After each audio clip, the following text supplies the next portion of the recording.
First of all, what are you hearing about the status of head coach J.B. Bickerstaff?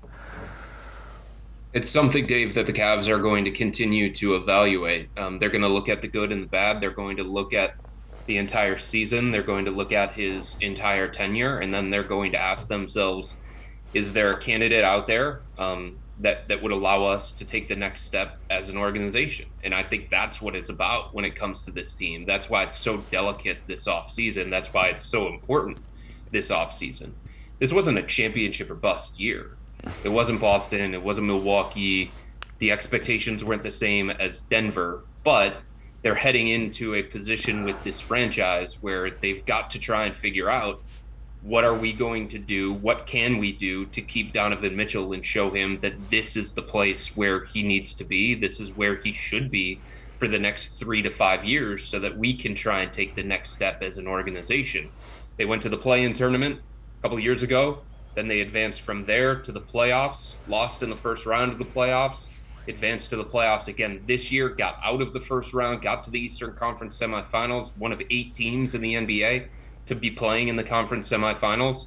So you can't ignore the things that JB has accomplished with this organization. He brought this franchise out of the rebuild darkness and made it respectable and relevant again.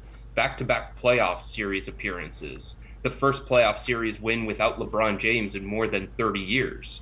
JB was a part of that. He was a big part of that. But at the end of the day, is he the right person for us to take the next step as an organization? That's what the Cavs are asking themselves right now in terms of the evaluation. Is he the kind of playoff tactician that we need? Does he make the in-game adjustments quick enough? All of those things, that's what the Cavs are trying to figure out. I don't think there's a slam dunk candidate out there that would replace him. It's not like there's a guy that's won 5 NBA titles that's waiting to coach. Does anybody like that pop into your head at all? The best coaching candidate out there right now, Dave, is Mike Budenholzer, who has a lot of success on his resume, a championship as well. In terms of what he did for Atlanta, that speaks for itself. In terms of what he did for Milwaukee, same thing. You can't ignore that. But if he is the best candidate out there, 1, there's going to be competition. 2, would he willingly choose Cleveland, understanding that it's pretty uncertain when it comes to the future of Donovan Mitchell? But I agree with you, and that's part of the evaluation when it comes to the Cavs and what they're going to do with JB. Do they see a clear-cut, better option out there that can bring things to this organization that they feel like JB lacks? And I don't think it's an easy answer.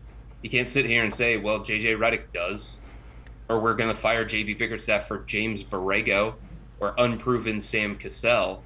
So it's a layered conversation. It's a complicated conversation. And I think it's made more complicated by the fact that the pool of candidates out there is very, very shallow.